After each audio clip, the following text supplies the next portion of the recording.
Good morning. My name is AntonioD. I'm here to talk to you about No Pain, No Gain, which is my demonstration about how to properly stretch. A little background history on me. I was a big athlete in high school, doing football and lifting. Injury kept me out a lot, though. I did pull 2 groins in the consecutive years playing football. And it wasn't until my senior year when I met a guy named Dave Brixius, who's a popular trainer in our area, who really emphasized how important stretching is. He actually made podcasts about how important stretching was. So from then on, I kind of kept it in the back of my mind, and you'll see recently about how I actually used stretching to overcome one of my newest injuries and how it actually helped a lot.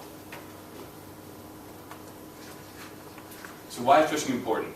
Stretching is important because, as you can see, it improves flexibility, which is important for just day-to-day activities, go to classes, standing up, getting on the bus, just simple things like that.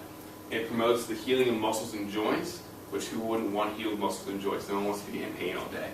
And it can be used as preventative measures. Now, my example was my athletics, what I use stretching for. But I have a question. Who here takes notes? You should always raise your hand for taking notes now. Hopefully you're doing something. I don't know if you guys realize this, but taking notes every day in college actually can lead to carpal tunnel syndrome, which is mainly pain in the hands due to constant and repetitive movements. So the stretching isn't just for athletes. So if you're happy where you are, you don't want to go to the gym, you're like, I'm not going to do stretching, I'm not going to ever hurt. Well, the thing is, you actually could do stretching, and I'll actually show you one of the stretches today that everybody in this room I recommend should be doing. Golfer's elbow. This was what affected me over the winter break. I was preparing for the War Memorial bench press competition, which is here, and so I was lifting heavy, trying to get into it, and I ended up waking up one morning. I couldn't grab my phone to go on Facebook and check anything. I couldn't lift the folder. I couldn't do anything. And I was sitting there like, what did I do to myself?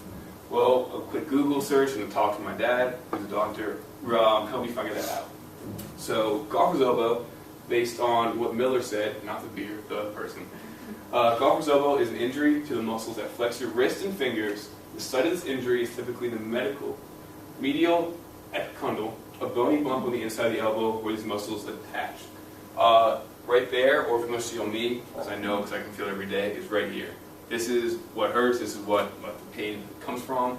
And my first stretch would, anyway, so my first stretch will show you that. Warning before I do stretches, and you guys will all participate because you can do these in the comfortable, you can do this in the seat you're in right now. Warning, don't force a stretch. There's only certain flexibility you have. Obviously, I might be more flexible than you because I do these every day. I don't expect anybody to be super flexible, maybe more than others, but don't hurt yourself. Please don't hurt yourself.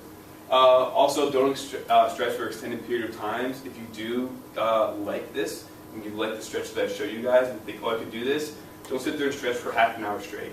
Stretch for 30-second increments, about 4 or 5 times. So the first stretch I'm going to show you is the golfer's elbow. If you guys want to, you can stay seated, but put your hand out in front of you and your palm facing up. Take your other hand, your 4 fingers, interlock them, or not interlock them, put them perpendicular, and you just push your hand down to the ground as much as you can, with your arms staying straight in front. Now, while you keep doing that, this stretches out this part of your forearm, the tendon that I was talking about, and also stretches your wrists and your hands. This is actually what people do for carpal tunnel as well, one of the many stretches. And you should stop. To even it out, we're going to do the same thing to the other side. Hand out, palms straight in the air. Take your fingers across and pull them down. Is the dog getting it? Can you do it right? And that's good. Obviously, there shouldn't feel so much pain. Just feel in your wrist. If you have a big forearm or a lot of forearm like tension like I do, you feel it there more. But you should be able to feel in your wrist a lot, depending on how much your muscles move. The other one I do for golfer's elbow is you do put your hand out straight with your palm facing the ground.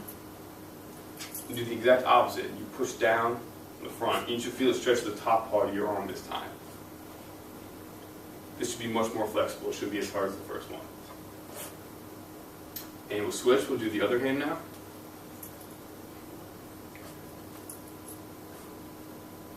And good. Now, obviously, you don't want to do it too long, but you want to do it in increments. So if you're doing this like I would every morning, you do it about 4 or 5 times, repeating what we just did. Now, the next stretch is for carpal tunnel syndrome. Running stretches for the hands and the fingers, which actually when I tried this a couple of days ago to see how it was, I actually ended up like my fingers cracked, my fingers were really uncomfortable with it because I guess it's from taking so many notes or typing so often and from never doing the stretches. So this is something that I should implement, and I think you should implement too. If you can't see, I'll demonstrate here. Step 1, just put your hands straight up. You just curl your fingers and make sure you do really like over exaggerate the movements. Don't just kind of like let it go. Like really over exaggerate and do it. So curl your fingers down, bring them back up, curl your hand into a fist, bring it back up. Just put your hand, keep your fingers straight, put them parallel to the floor, back up, and then just curl your fingers into a fist but keep your thumb out, and back up. Like how you're doing it with both hands, probably should have done that. We're going to do it with the other hand you guys did do. I mean, just even it out. Same thing, curl your fingers, put them straight up, make your hand to a fist, put it straight up again, keep your fingers straight and put them parallel to the floor, straight up, and make a fist with just your fingers. Bring it straight up again. Pretty simple, right? One of the things I want to emphasize with this is how simple it was actually. This is not going to be a big detriment. It's not like going to the gym and working out for 2 hours a day. Anybody can do this at home when you wake up in the morning if you remember. Stretching for everyone, no matter how active you are. As everybody saw in the room, none of you have a problem with stretches. Those were really easy. I saw you guys do a great job with them. It's important to stretch every day. Like I said, it literally made, it changed my life. Went from, I would have had, I don't know, a surgery or brace, something like that, doing these stretches. Now I can work out just fine. I have a little bit of discomfort, but I can grab things, I can hold on to things, I can write again, which I couldn't do over the winter. So it can heal muscles and relieve pain based on what I just told you. And it's simple, easy, quick to do. I really hope that this demonstration shows you how important stretches are and that you can implement them in your everyday lifestyle. Thank you very much. And my references.